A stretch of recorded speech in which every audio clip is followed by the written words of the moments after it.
شروع اللہ کا نام لے کر جو بڑا مہربان نہایت رحم والا ہے۔ الف لام میم۔ اللہ جو معبود برحق ہے، اس کے سوا کوئی عبادت کے لائق نہیں، زندہ ہے، سب کو تھامنے والا۔ اس نے اے نبی تم پر سچی کتاب نازل کی جو پہلی آسمانی کتابوں کی تصدیق کرتی ہے، اور اسی نے تورات اور انجیل نازل کی تھی۔ یہ دو کتابیں اس نے پہلے نازل کی تھیں لوگوں کی ہدایت کے لیے، اور پھر قرآن جو حق اور باطل کو الگ الگ کر دینے والا ہے نازل کیا۔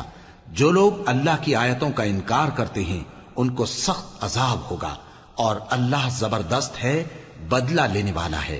اللہ ایسا خبیر و بصیر ہے کہ کوئی چیز اس سے پوشیدہ نہیں، نہ زمین میں اور نہ آسمان میں۔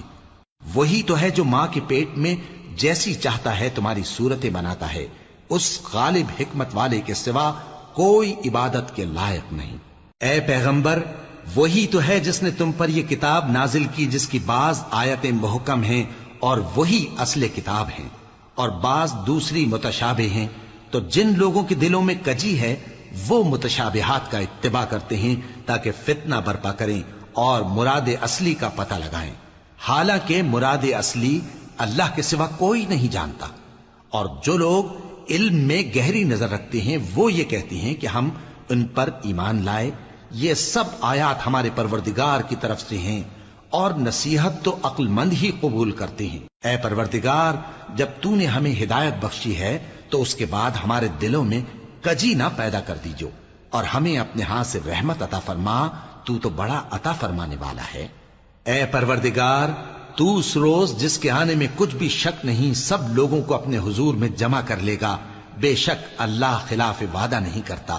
جو لوگ کافر ہوئے اس دن نہ تو ان کا مال ہی اللہ کے عذاب سے ان کو بچا سکے گا اور نہ ان کی اولاد ہی کچھ کام آئے گی، اور یہ لوگ آتش جہنم کا ایندھن ہوں گے۔ ان کا حال بھی فرعونیوں اور ان سے پہلے لوگوں کا سا ہوگا جنہوں نے ہماری آیتوں کی تکذیب کی تھی، تو اللہ نے ان کو ان کے گناہوں کے سبب عذاب میں پکڑ لیا تھا، اور اللہ سخت عذاب کرنے والا ہے۔ اے پیغمبر، کافروں سے کہہ دو کہ تم دنیا میں بھی عنقریب مغلوب ہو جاؤ گے اور آخرت میں جہنم کی طرف اکٹھا کیے جاؤ گے، اور وہ بری جگہ ہے۔ تمہارے لیے دو گروہوں میں جو جنگ بدر کے دن آپس میں بھڑ گئے قدرت الہی کی عظیم الشان نشانی تھی۔ ایک گروہ مسلمانوں کا تھا، وہ اللہ کی راہ میں لڑ رہا تھا، اور دوسرا گروہ کافروں کا تھا، وہ ان کو اپنی آنکھوں سے اپنے سے دگنا مشاہدہ کر رہا تھا۔ اور اللہ اپنی نصرت سے جس کو چاہتا ہے مدد دیتا ہے۔ جو اہل بصارت ہیں ان کے لیے اس واقعے میں بڑی عبرت ہے۔ لوگوں کو ان کی خواہشوں کی چیزیں یعنی عورتیں اور بیٹے اور سونے اور چاندی کے بڑے بڑے ڈھیر اور نشان لگے ہوئے گھوڑے اور مویشی اور کھیتی بڑی زینت دار معلوم ہوتی ہیں، مگر یہ سب دنیا ہی کی زندگی کے سامان ہیں، اور اللہ کے پاس بہت اچھا ٹھکانہ ہے۔ اے پیغمبر، ان سے کہو کہ بھلا میں تم کو ایسی چیز بتاؤں جو ان چیزوں سے کہیں اچھی ہو؟